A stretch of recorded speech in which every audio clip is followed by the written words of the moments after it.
Godzilla is an emblem of a nation's loss. Godzilla is an icon of monster action. And after 70 years, Godzilla is bigger than ever.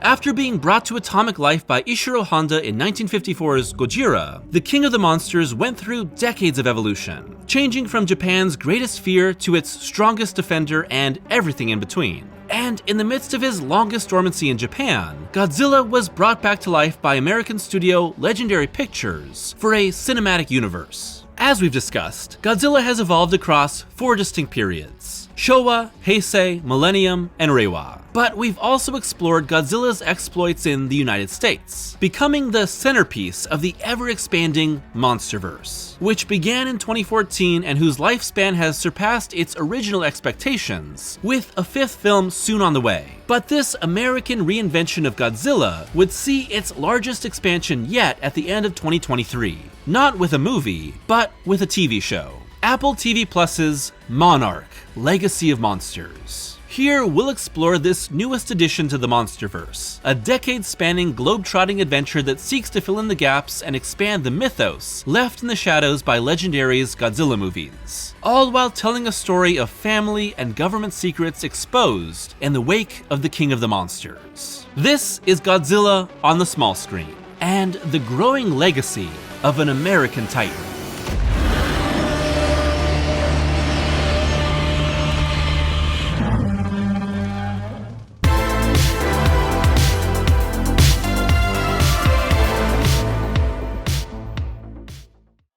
Shortly after the success of Godzilla vs. Kong, Legendary's license to use Godzilla was renewed with Toho, leading to the announcement of a Godzilla TV show in January 2022. However, the show that would become Monarch had been in some form of development for a lot longer, with co-creator Matt Fraction recently saying that he's been involved to some degree for 5 years prior to the show debuting. Monarch was developed for Apple TV Plus by Chris Black, known for producing shows such as Severance and serving as showrunner here, and Matt Fraction, known for writing comic books like Hawkeye and Sex Criminals and serving as producer, with both Black and Fraction co-writing the series with a writer's room. So there's actually very little creative crossover with any other Monsterverse entry, beyond a few shared executive producers and visual effects supervisor Sean Conrad, who also worked on King of the Monsters and the 2014 film. And while there's not much information in the way of what Monarch was not allowed to touch, there's enough unexplored time throughout this shared universe that I think the show had a lot of creative freedom in what it could cover. Legacy of Monsters is split between 2 time periods: 2015, shortly after Godzilla's battle with the Mutos in Gareth Edwards' film, and the 1950s, where the government organization known as Monarch first encounters Godzilla and the ancient monsters known as Titans. Within these 2 time periods are 2 groups of characters attempting to understand a secret world they've been swept up into while being connected across generations by family ties. People go to Godzilla movies to see Godzilla, but we knew we couldn't compete with the spectacle, and we weren't even going to try, said Fraction. We wanted to build a show that lives in a world where Godzilla's real and Titans are real. But now what? It's not a 9/11 show, it's a 9/12 show. The movies are where the buildings get knocked down, but this show is where people are getting up again, dusting themselves off and figuring out, what does my life mean now when my world has changed entirely? And this is where we get into spoilers, so be warned. We'll be diving into everything that happens in Monarch, and this is a show that really keeps its mysteries under wraps until deep into the season. So again, spoilers.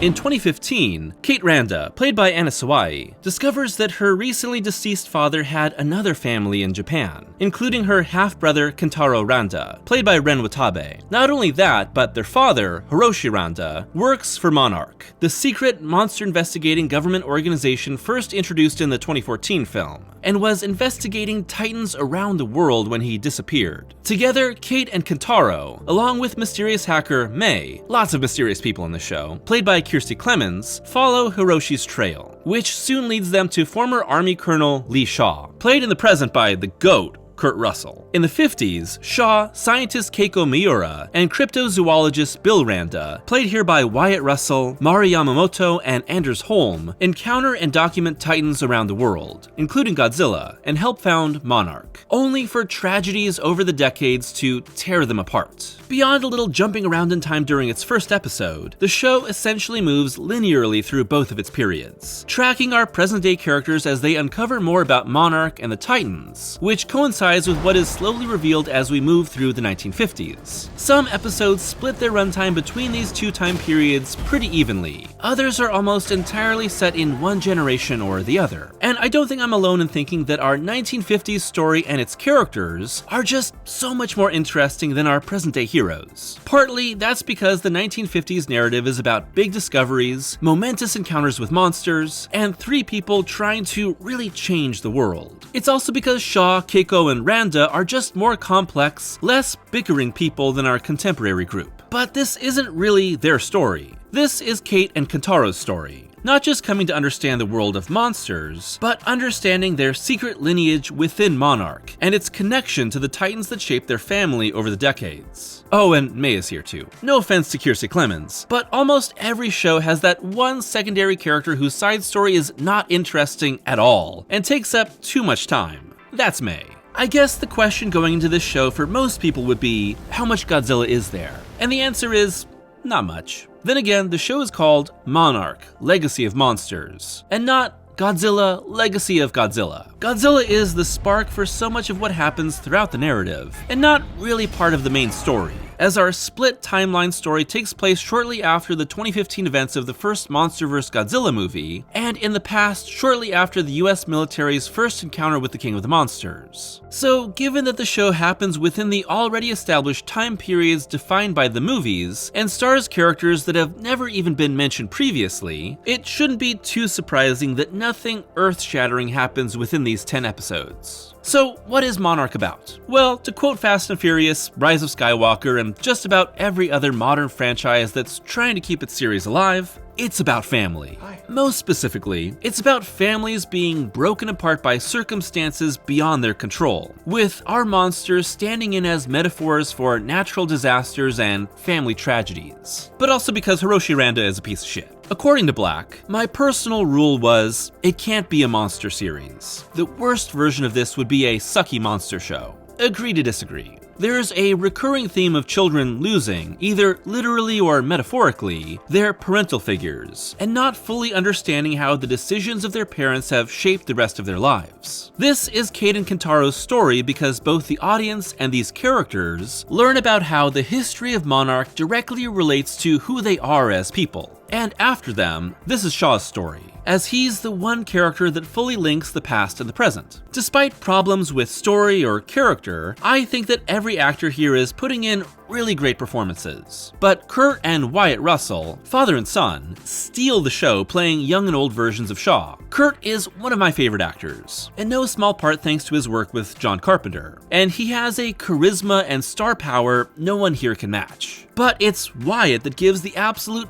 best performance of the show, peeling layers off his character and creating a man almost immobilized by his need to do the right thing. With this show so much more about how its characters change within a world of monsters, instead of just being focused on those monsters, you need good performances to work.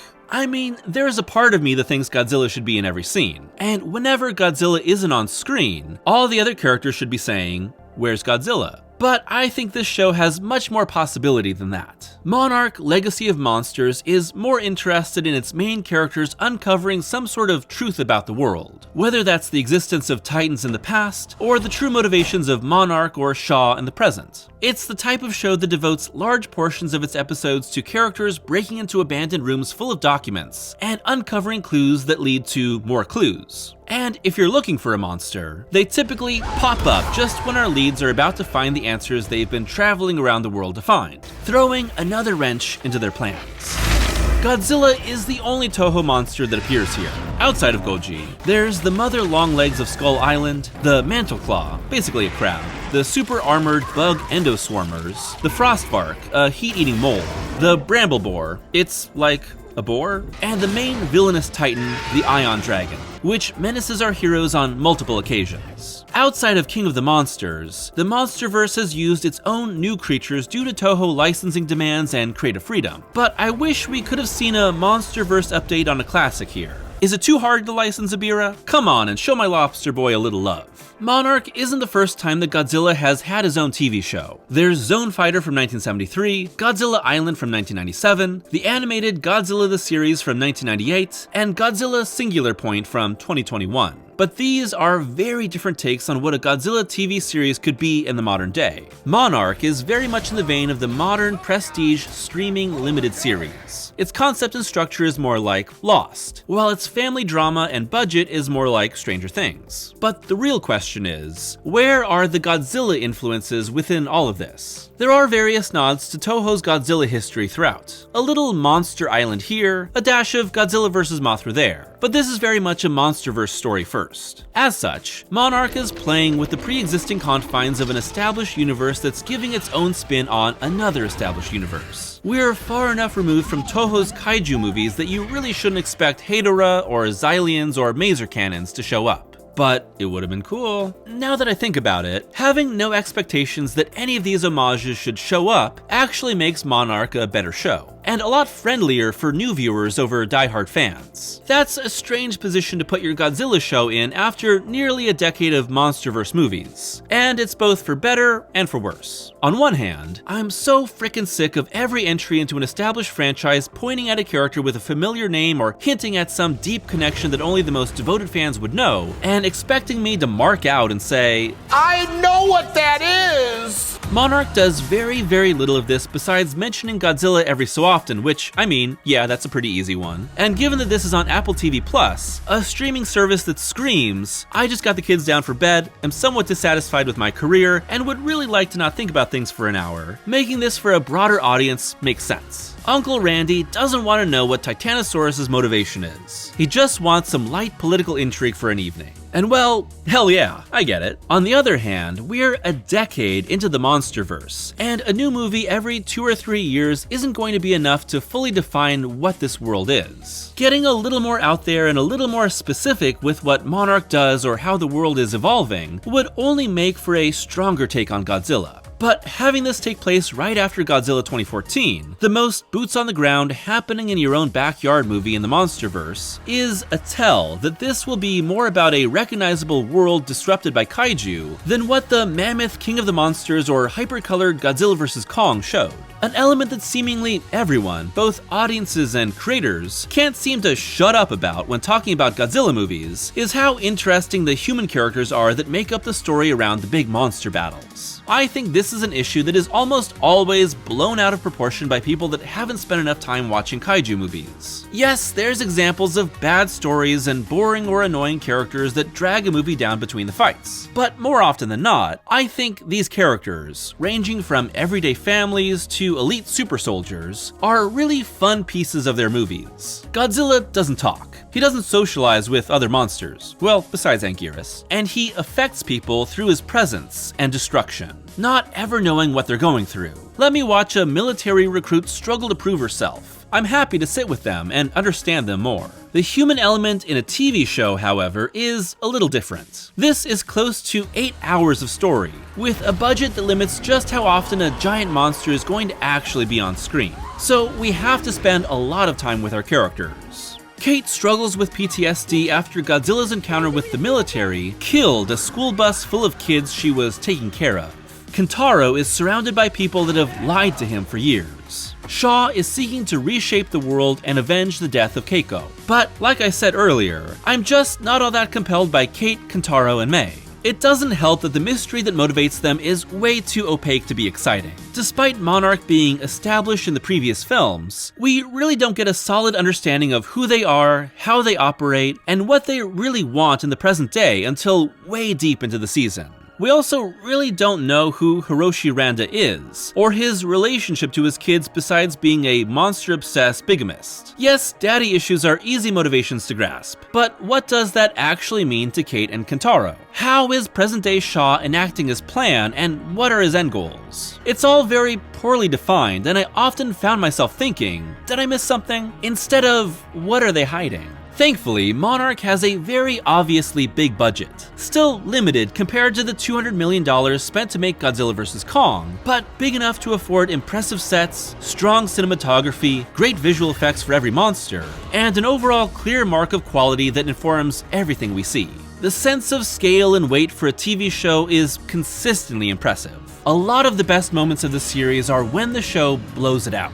The Golden Gate flashback, nuking Godzilla, the shipwreck attack, Godzilla's Desert Awakening, the disastrous past expedition. These are great kaiju set pieces that adopt Gareth Edwards' human POV and sense of scale to make us feel dwarfed by the Titans.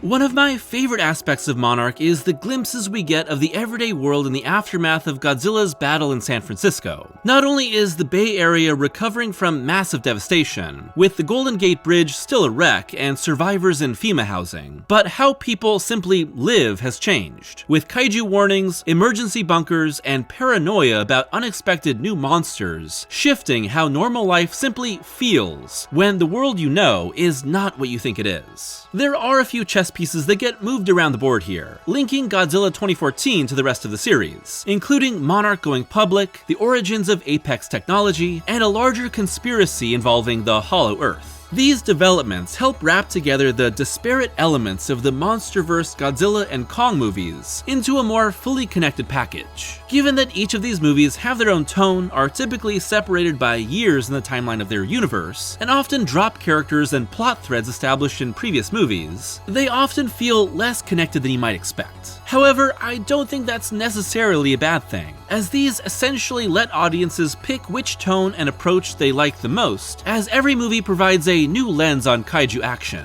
I really would have appreciated Ken Watanabe's Dr. Serizawa showing up though. After the majority of its episodes poke at a larger mystery but hold off on letting us fully understand the morality of its Monarch-related characters, the pieces fully drop into place when the last gaps between past and present are filled in.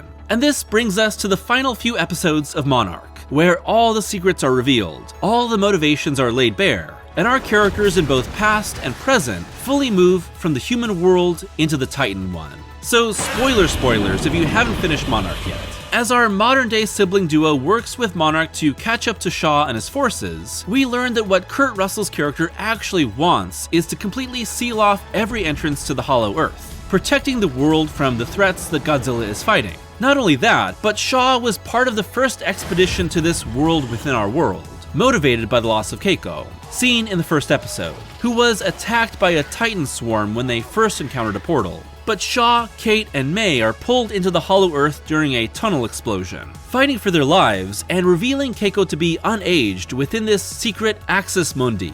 Yes, that's right. This grounded, often sober show about living in the aftermath of monsters is actually deeply entrenched in the most extreme sci-fi concept of the entire Monsterverse, with the Hollow Earth being the biggest addition to lore in the entire series. In Godzilla vs. Kong, the Hollow Earth is just one piece of the puzzle, as we finally learn the ancient history behind our two lead monster species. In Monarch, it's the reason for characters like Shaw and Hiroshi to make actions that define both their lives and the lives of their children. And with the Hollow Earth set to be a major part of the upcoming Godzilla x Kong, I think the concept is here to stay for this iteration of the franchise, as both Godzilla and Kong travel between the normal world and this insane, monsterful one. Now that I think about it, Kong isn't mentioned at all in Monarch. Poor guy, when's he gonna get his own show? Wait, what do you mean a Skull Island cartoon came out last year? Throughout the season, the morality and conscience of Monarch is called into question, but often never fully defined. Which is a little strange because in every Monsterverse film, these cats are just a bunch of science-loving nerds. The larger arc of the show is that the moral compromises of Monarch must be corrected, after we learn their origins with Shaw and the gang. Young Shaw's journey into the Hollow Earth is a seemingly fatal disaster covered up by the government, contrasted with the then-yet-to-happen Apollo missions, making this an almost failed version of The Right Stuff. The wrong stuff, if you will. The big reveal, and the reason why Kurt Russell is so spry for a 100-year-old, is that his disastrous trip into the Hollow Earth froze him for 20 years, skipping ahead from his 1962 trip and into a 1982 return. What a cool twist. The next reveal, that Shaw has been essentially drugged and living in an old folks home for 40 years under Hiroshi Randa's orders, is insanely dark. Essentially, Shaw lost 60 years of his life. And in the finale, Shaw is finally reunited with Keiko in the most emotional scene of the show, with Yamamoto and Russell giving great performances. Billy. No, Kate. He's gone. He died a long time ago. There's a fantastic kaiju action finale here, as the group is able to summon Godzilla to open a rift back to the regular world, and is swept up in a fight between the King and the Ion Dragon. It isn't very long, probably due to budgetary reasons, but it still uses the sense of scale, weight, and perspective that has made the rest of the show feel great. If you've been waiting the entire show for a Godzilla fight, you'll probably be mad. If this is just a bonus to you, you'll be satisfied. Shaw's sacrifice, unfortunately, is predictable, ending his character arc for Keiko to live again, and also because they probably couldn't afford Kurt Russell for a second season. They give the classic maybe he's alive vagueness to his end, to allow him to come back. But it's a kinda cliche send-off. Once they return, Monarch gives us the big hook for the second season. Our gang has jumped ahead in time to 2017, and is now on Skull Island, and Kong is here. Yeah, I lied earlier for the sake of spoilers. This could be a really cool setup for what comes next, and give us a true follow-up to Skull Island. Just how much stronger and more exciting these last few episodes are shows the limitations that a lot of modern streaming shows put on themselves today. Like so many prestige series, too much of Monarch is about the mystery of what's happening to actually be about what's happening. It's in these last few episodes that things really do start happening, both in the past and present. So why did we wait this long? I guess I should just congratulate Matt Fraction on not creating a year-long delay between the final 2 episodes like almost every comic he makes. Boom, got him. Hit my music. Okay, cut my music. Will there be a second season? I guess that all depends on the performance of this season and the shifting Monsterverse rights behind the scenes. But if there is another entry in Monarch, there are a few things I'd hope they shift. Clearly, this is Cade and Kentaro's story, so give them more agency and understanding. Make them active protagonists like Shaw. Clarify the world. Don't make everything a mystery. We don't need that to be hooked. Bring in more established characters like Serizawa or Mason and Weaver from Skull Island, who have just vanished from this universe. And most importantly, move the season further into the future, post King of the Monsters, with Titans woken up around the world and the King fully established on the Earth. That period and those new monsters have only really been explored in a few comic books, and were essentially glossed over to get to Godzilla vs. Kong. Having a mix of boots-on-the-ground little people perspective and a more unavoidable monster presence would push the show into what I'd hoped it could be without the burden of secrets and a slowly uncovered mysterious past. So what I would say about Monarch Legacy of Monsters is that it's a solid if unnecessary addition to the Monsterverse, but proof that a big-budget, complex Godzilla show is possible with today's approach to streaming TV. The paradox of it all is that it's really only necessary for kaiju diehards. Surprise, surprise, that's me. But built for very, very casual fans, or even those who have never seen a Godzilla movie in their life. With Monarch sandwiched between Godzilla -1 from Toho and Godzilla x Kong from Legendary, I could see this series being somewhat forgotten in a year from now. Especially with streaming services often wormholing shows in people's memories. However, if a second season happens, and leans into the show's best aspects, I could see Monarch becoming a strong tentpole of the Monsterverse, and a series worthy of the King of the Monsters.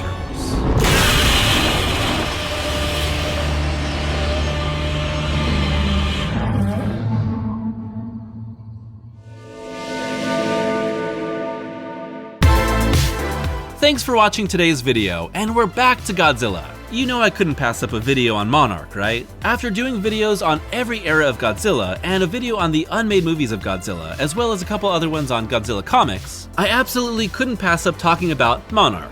And now that we've come to the end of this video, you can see that I kind of have a mixed outlook on the series. There are a lot of strengths to it, and it is a really high quality show, but I think that its story and some of its characters are just lacking a little bit. And to me, that's always kind of frustrating, because at times Monarch is just kinda dull, and at times would have me wishing that this was a cheesy, kinda bad monster fight show. Because let's face it, those are fun. However, I do like a lot of the show, and I think that it starts strong and has a pretty compelling last few episodes. It just kinda sags in the middle. Of course, Kurt and Wyatt Russell are great as Shaw, and I think that everyone here is putting in a good performance as their character. And the special effects are just phenomenal. You can easily put this show beside any of the movies, and it will blend in seamlessly. I'm interested to see if there will be a second season and where that will go, because there are a lot of possibilities. Like I said, the Monsterverse is very baggy, and the years and sometimes decades that take place in between these movies have so much possibility. Of course, you've probably already guessed it, but this won't be the only Godzilla video that comes out this year,